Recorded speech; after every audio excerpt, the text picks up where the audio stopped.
Media మిత్రులకందరికీ కూడా నమస్కారాలు.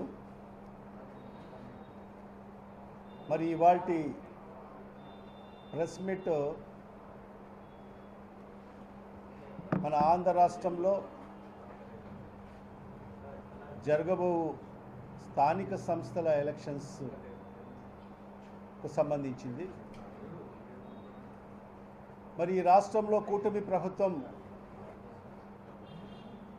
మరి అదేవిధంగా ఈ రాష్ట్ర ముఖ్యమంత్రి శ్రీ నారా చంద్రబాబు నాయుడు గారికి ఇష్టం లేకపోయినా ఎట్టకేలకు స్థానిక సంస్థలకు సంబంధించిన ఎన్నికలు నిర్వర్తించాలని చెప్పి ముందుకు రావడం చాలా సంతోషం. మరి అదేవిధంగా ఈ స్థానిక సంస్థల ఎలక్షన్స్లకు సంబంధించి మరి మున్సిపల్ కార్పొరేషన్స్కు మరి మున్సిపాలిటీలకు సంబంధించిన ఎన్నికలు ప్రత్యక్ష పద్ధతిలో నిర్వహించాలి, డైరెక్ట్ ఎలక్షన్ నిర్వహించాలని చెప్పి అనౌన్స్ చేయడము, దాన్ని కూడా ఈరోజు వైఎస్ఆర్ కాంగ్రెస్ పార్టీ స్వాగతిస్తూ ఉంది. ఎందుకంటే ప్రత్యక్ష ఎన్నికల్లో ప్రజలే నిర్ణయం తీసుకుంటారు. ప్రజల యొక్క ఓట్లతో మరి ఆ మున్సిపాలిటీలకు సంబంధించిన చైర్మన్లు అయితేమి, కార్పొరేషన్లకు సంబంధించిన మేయర్లు ఎంపిక కావడం జరుగుతుంది. మరి ఆ దిశలో మరి ఈ కూటమి ప్రభుత్వం ప్రత్యక్ష ఎన్నికలు నిర్వహిస్తామని చెప్పినందుకు మేము కూడా సంతోషిస్తూ దానికి స్వాగతం పలుకుతూ ఉన్నాం. మరి ఇవాళ ఈ ఎన్నికలు నిర్వర్తించాలని చెప్పి మరి స్టేట్ ఎలక్షన్ కమిషన్ ఒక నోటిఫికేషన్ జారీ చేయడం జరిగింది. మరి ఆ నోటిఫికేషన్ కూడా 401/ state election commission F1/2026-1 dated 12/8/2026. దాంట్లో స్టేట్ ఎలక్షన్ కమిషన్ ఏం చెప్తా ఉందంటే 1/1/2026 with reference to 1/1/2026 as the qualifying date, duly adopting the latest assembly electoral rolls అని చెప్పడం జరిగింది. అంటే 1/1/2026 ప్రామాణికంగా తీసుకొని ఏదైతే గతంలో జరిగిన అసెంబ్లీ ఎలక్టోరల్ రోల్స్ అంటే ఆ సంబంధించిన ఓటర్ లిస్టును పరిగణలోకి తీసుకొని ఎన్నికలు నిర్వర్తించాలని చెప్పి మరి ఏదైతే నోటిఫికేషన్ జారీ చేయడం జరిగింది. కానీ ఇవాళ మేము కోరేది ఏంటంటే, ఇప్పుడు ఎలాగో మన రాష్ట్రంలో ఎస్ఐఆర్ ప్రక్రియ కొనసాగుతూ ఉంది. అంటే స్పెషల్ ఇంటెన్సివ్ రివిజన్. ఇది ప్రతి 20 ఏళ్లకు ఒకసారి మరి స్పెషల్ ఇంటెన్సివ్ రివిజన్ మరి మన దేశంలో అన్ని రాష్ట్రాల్లో కూడా నిర్వర్తించడం జరుగుతుంది. ఎందుకు ఈ ఎస్ఐఆర్ నిర్వర్తిస్తారంటే, మరి ఆ ఏదైతే ఎలక్టోరల్ రోల్స్లో మరి దాంట్లో ఉన్న అవకతవకలన్నీ కూడా తీసివేసి మరి ఆ వివరాలను పరిశీలించి మరి కొత్తగా అర్హులైన ఓటర్లను చేర్చడము, మరి అదేవిధంగా మరణించడం లేదా శాశ్వతంగా ఇతర ప్రాంతాలకు తరలిపోయిన వాళ్ళ ఓట్లను దాంట్లోంచి తొలగించి, మరి అదేవిధంగా అభ్యంతరాలున్న ఆ ఓటర్లనందరినీ కూడా తొలగించి మరి ఎస్ఐఆర్ ప్రక్రియ కొనసాగుతుంది.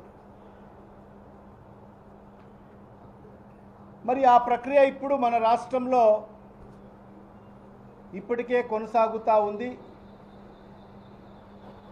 మరి ఆ ప్రక్రియ అక్టోబర్ 3వ తేదీ అంటే అక్టోబర్ 3వ తేదీ 10వ నెల 3వ తేదీ 2026కు తుది ఓటర్ల జాబితా అంటే ఫైనల్ ఎలక్టోరల్ రోల్ ప్రచురణ కావడం జరుగుతుంది. అంటే ఎప్పుడంటే 3/10/2026కు ఫ్రెష్ ఎలక్టోరల్ రోల్ తయారవుతుంది. మా యొక్క డిమాండ్ ఏంటంటే ఈ రాష్ట్ర ప్రభుత్వానికి మరి ఈ రాష్ట్ర ముఖ్యమంత్రి గారికి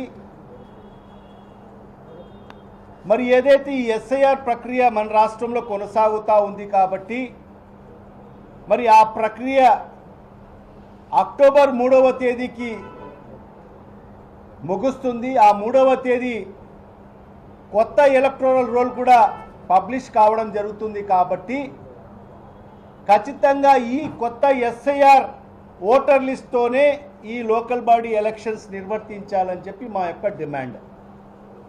ఎందువల్ల అంటే దానికి అనేక కారణాలు ఉన్నాయి. మరి ఇవాళ స్టేట్ డేటా తీసుకుంటే మరి మొన్న ఎస్ఐఆర్ ప్రక్రియలోనే 45 లక్షల ఓట్లు తొలగింపుకు గురి కావడం జరిగింది. రాష్ట్రంలో 45 లక్షల ఓట్లు తొలగించబడ్డాయి. మరి అదే కాకుండా ఆ 45 లక్షల తొలగింపు ఓట్లలో చూస్తే చనిపోయినట్టువి 15,25,000 ఓట్లు చనిపోయిన వాళ్ళ ఓట్లు ఉన్నాయి. మరి అదేవిధంగా డూప్లికేటు డబుల్ ఓట్స్కు సంబంధించి 7.5 లక్షల ఓట్లు మరి మన రాష్ట్రంలో డూప్లికేటు డబుల్ ఓట్లు ఉన్నాయి. మరి అదే కాకుండా ఇప్పుడు ఈ 42 లక్షల ఓటర్లకు మరి ఈరోజు నోటీసెస్ జనరేట్ అయ్యాయి. 42 లక్షల మందికి నోటీసెస్ జనరేట్ అయ్యి వాళ్ళకందరికి కూడా సర్వ్ చేయడం జరిగింది. మరి ఆ రకంగా చూస్తే 45 లక్షల ఓట్లు ఇప్పటికే తొలగించబడ్డాయి. ఇంకొక 42 లక్షల మందికి మరి ఈరోజు నోటీసులు సర్వ్ చేయడం జరిగింది, నోటీసులు ఇవ్వడం జరిగింది. దాంట్లో ఎంతమంది మరి ఆధార్లు మరి సమర్పించుకొని ఎంతమంది ఓట్లు నిలబడతాయి అనేది కూడా ఇప్పటికీ స్పష్టత లేదు. మరి ఆ దిశలో ఒకసారి ప్రభుత్వం ఆలోచన చేయాలి. అదేవిధంగా స్టేట్ ఎలక్షన్ కమిషన్ కూడా ఆలోచన చేయవలసిందిగా మేము డిమాండ్ చేస్తున్నాం. మరి అదే కాకుండా మా కడప నియోజకవర్గానికి సంబంధించి డీటెయిల్గా వస్తే కడప నియోజకవర్గంలో గతంలో 2025కు సంబంధించి ఓటర్ లిస్టు ప్రకారంగా 2,87,000 ఓట్లు కడప నియోజకవర్గంలో ఉన్నాయి. ఎన్ని? 2,87,000 ఓట్లు ఉన్నాయి. ఈ ఎస్ఐఆర్ ప్రక్రియ ప్రారంభమైన తర్వాత మరి అప్లికేషన్స్ అన్నీ కూడా డిస్ట్రిబ్యూట్ అయ్యి ఆ అప్లికేషన్స్ అన్నీ కూడా తీసుకున్న తర్వాత మిగిలిన ఓటర్లు ఎంతమంది అంటే కడప నియోజకవర్గంలో 2,17,000 మంది ఓటర్లు మిగిలడం జరిగింది. అంటే సుమారుగా ఎస్ఐఆర్ ప్రక్రియలో 67,000 ఓట్లు తొలగించబడ్డాయి. 67,000 ఓట్లు తొలగించబడ్డాయి. మరి ఆ 67,000 ఓట్లు తొలగించబడ్డాయి. దాంట్లో వివరణ మనం తీసుకుంటే ఇన్డెప్త్గా 7,900 మంది చనిపోవడం జరిగింది. డెత్ 7,900. పర్మనెంట్గా షిఫ్ట్ అయిన వాళ్ళు ఇక్కడ నుంచి ఇతర ప్రాంతాలకు షిఫ్ట్ అయినట్టు 18,500 మంది ఈ ప్రాంతం నుంచి ఇతర ప్రాంతాలకు పర్మనెంట్గా షిఫ్ట్ కావడం జరిగింది. మరి అదేవిధంగా డూప్లికేట్ మరి డబుల్ ఓట్లు ఈ కడప నియోజకవర్గంలో సుమారుగా 8,700 ఓట్లు ఉన్నాయి. మరి అదేవిధంగా అన్ట్రేస్డ్ అంటే వాళ్ళ అడ్రస్ కూడా తెలియని సంఖ్య ఎంత అంటే సుమారుగా 32,000. ఆ రకంగా సుమారుగా 67,000 మరి ఈ కడప నియోజకవర్గంలోనే ఎస్ఐఆర్ ప్రక్రియలో తొలగించబడ్డాయి.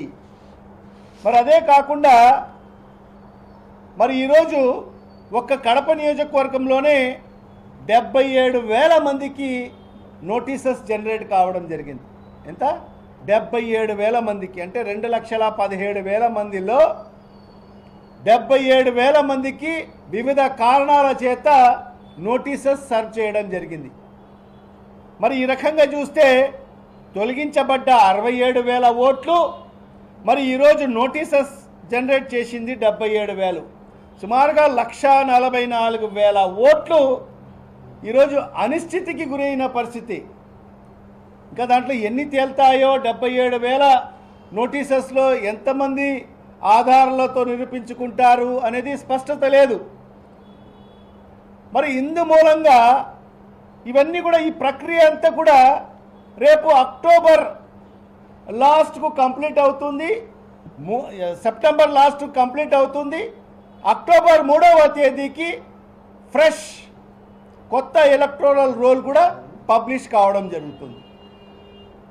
మరి ఈ సందర్భంగా మేము ఈ ప్రభుత్వానికి మరి స్టేట్ ఎలక్షన్ కమిషన్ కూడా వైఎస్ఆర్ కాంగ్రెస్ పార్టీ డిమాండ్ ఏంటంటే,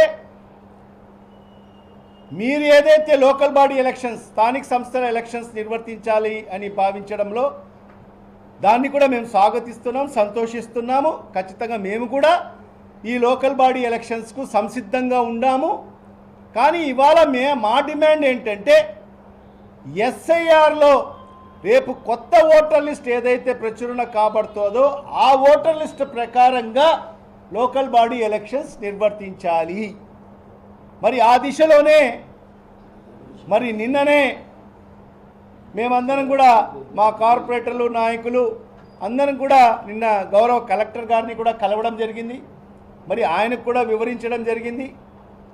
మరి అదే రీతిలో మా పార్టీకి సంబంధించిన శాసనమండలి సభ్యులందరూ కూడా మరి స్టేట్ ఎలక్షన్ కమిషన్ సంబంధించిన సిఓ గారిని కూడా కలిసి రిప్రజెంటేషన్ చేయడం జరిగింది. మరి ఎందుకంటే మరి ఇవాళ 67,000 ఓట్లు తొలగించబడ్డాయి. 77,000 ఓట్ల పరిస్థితి అనిశ్చితంగా ఉంది. మరి ఇవన్నీ కూడా పరిశీలనకు తీసుకోవాల్సిన అవసరం ఉంది. ఎందుకంటే ఇవాళ గవర్నమెంట్ నోటిఫికేషన్ ఇచ్చి వెంటనే ఈ ప్రక్రియ మొదలు పెట్టండి, as per latest assembly electoral rules, అది కూడా 1/1/2026 ప్రామాణికంగా తీసుకొని మరి అదేవిధంగా రిజర్వేషన్ ప్రక్రియ కూడా కంప్లీట్ చేయండి అని చెప్పడం జరిగింది. మరి ఈ సందర్భంగా నేను ఒకటే విజ్ఞప్తి చేస్తున్నాను. ఈరోజు కడప నియోజకవర్గ పరిస్థితే తీసుకుంటే మరి ఈరోజు 67,000 ఓట్లు తొలగించబడ్డాయి.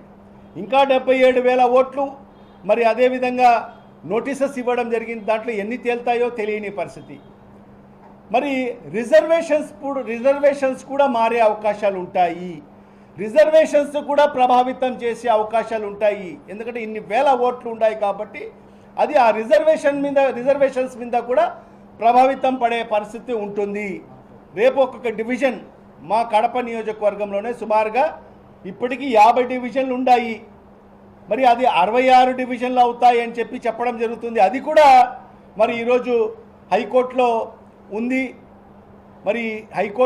దానికి సంబంధించి కూడా విచారణలు పూర్తిగా చేసి మరి ఆ జడ్జిమెంట్ని కూడా జడ్జి గారు రిజర్వ్ చేయడం జరిగింది. మరి ఇప్పటి వరకు ఆ జడ్జిమెంట్ కూడా వెలువడని పరిస్థితి. మరి ఈ సందర్భంగా ఏంటంటే ఈ మా డివిజన్లోనే ఒక్కొక్క డివిజన్లో 1000 నుంచి 1,500 ఓట్లు ఈరోజు తొలగించబడ్డాయి వివిధ కారణాల చేత. 1000 నుంచి 1,500 ఓట్లు తొలగించబడ్డాయి. మరి ఇవాళ మీరు 2025 ఓటర్ల లిస్ట్ ప్రామాణికంగా తీసుకుంటే మరి ఆ రిజర్వేషన్స్ కూడా సరిగా ఉండబోదు కూడా. ఎందుకంటే 1500 ఓట్లు ఒక్కొక్క డివిజన్లో తొలగించబడ్డాయి కాబట్టి మరి అక్కడ ఏ సామాజిక వర్గాలకు సంబంధించిన ఓట్లు తొలగించబడ్డాయో తెలియని పరిస్థితి. మరి అప్పుడు ఆ రిజర్వేషన్స్ కూడా మారే పరిస్థితి ఉంటుంది. మరి అదే కాకుండా న్యాయ పోరాటానికి కూడా మనం అవకాశాలు ఇచ్చేవాళ్ళం అవుతాము. రేపు రిజర్వేషన్లో అవకతవకలు జరిగాయని చెప్పి ఎవరో ఒకరు న్యాయస్థానాన్ని ఆశ్రయించే పరిస్థితి ఉండబోతుంది. మాకు అన్యాయం జరిగింది అని చెప్పి న్యాయస్థానాన్ని ఆశ్రయించే పరిస్థితి ఉంటుంది. అంటే ఇలాంటి న్యాయపరమైన సమస్యలు కూడా భవిష్యత్తు రాబోతాయి. ఇవన్నీ కూడా దృష్టిలో పెట్టుకొని ఎస్ఐఆర్ ప్రక్రియ పూర్తి అయిన తర్వాత ఆ అక్టోబర్ 3వ తేదీ వెలువడిన ఏదైతే కొత్త ఎలక్టోరల్ రోల్ ఏదైతే ఉందో దాని బేస్ చేసుకొని మరి ఈ లోకల్ బాడీ ఎలక్షన్స్ నిర్వర్తిస్తే బాగుంటుందని చెప్పి మా యొక్క డిమాండ్. ఎందుకంటే న్యాయబద్ధంగా కూడా ఉంటుంది. మరి ఎందుకంటే ప్రజలు కూడా దాన్ని ఆహ్వానిస్తారు. మరి అలా చేయని పక్షంలో మరి ఇవాళ ఈ ప్రభుత్వము దేనికి ప్రేరేపిస్తూ ఉంది అంటే మరణించిన ఓట్లో కూడా ఓట్లు వేసే అవకాశం కల్పించేదానికోసం ప్రేరేపిస్తూ ఉందా, లేకపోతే దొంగ ఓట్లు ఏదైతే ఉన్నాయో, డబల్ ఓట్లు ఏదైతే ఉన్నాయో, డూప్లికేట్ ఓట్లు ఏదైతే ఉన్నాయో అవన్నీ కూడా రేపు జరగబోయే స్థానిక ఎన్నికల్లో దాన్ని కూడా వినియోగించుకొని మీరు గెలుపొందాలని ఆలోచన ఉందా, లేకపోతే ఇక్కడి నుంచి పర్మనెంట్గా షిఫ్ట్ అయిన వాళ్ళందరూ కూడా ఓట్లు పెట్టుకొని మీ అనుయాయులతో ఓట్లు వేయించుకొని మీరు గెలిచాలని ఆలోచిస్తున్నారా అనే అనుమానాలు కలిగే పరిస్థితి ఉంది. కాబట్టి మరి ఇవాళ ఖచ్చితంగా మా demand, YSR Congress party demand ఒకటే, మేము లోకల్ బాడీ ఎలక్షన్స్కు సంసిద్ధంగా ఉండాం. మీరు ఎప్పుడు నిర్వహించినా మేము లోకల్ బాడీ ఎలక్షన్స్ని ఫేస్ చేసేదానికి సంసిద్ధంగా ఉండాం. మా నాయకులు, మా కార్యకర్తలు అందరూ కూడా, ప్రతి ఒక్కరు కూడా ఎంతో ఉత్సాహంగా ఎదురు చూస్తున్నారు ఎన్నికలకు ఎప్పుడెప్పుడా వస్తాయని చెప్పి. మరి ఆ ఎన్నికల్లో పాల్గొనే దానికోసం మా నాయకులందరూ కూడా ఉత్సాహం చూపిస్తున్నారు. మరి కానీ ఈ ఏదైతే కొత్త ఎస్ఐఆర్ ఓటర్ లిస్ట్తో మాత్రమే మరి ఎన్నికలు నిర్వర్తించాలి అని చెప్పి మేము డిమాండ్ చేస్తూ, మరి అదేవిధంగా ప్రభుత్వం కూడా ఆలోచన చేయాలి. మరి అదేవిధంగా స్టేట్ ఎలక్షన్ కమిషనర్ గారికి కూడా నేను విజ్ఞప్తి చేస్తున్నాను. మరి ఈ ప్రభుత్వం యొక్క ఒత్తిడికి లొంగకోకుండా మీరు నిర్ణయం తీసుకొని మరి ఏదైతే ఈ ఎస్ఐఆర్ ప్రక్రియ పూర్తి అయిన తర్వాత ఆ వెలువడే ఆ కొత్త ఓటర్ లిస్ట్తో మరి ఎన్నికలకు ముందుకెళ్లాలని చెప్పి కూడా వైఎస్ఆర్ కాంగ్రెస్ పార్టీ డిమాండ్ చేస్తున్నామని చెప్పి కూడా తెలియజేసుకుంటున్నాం.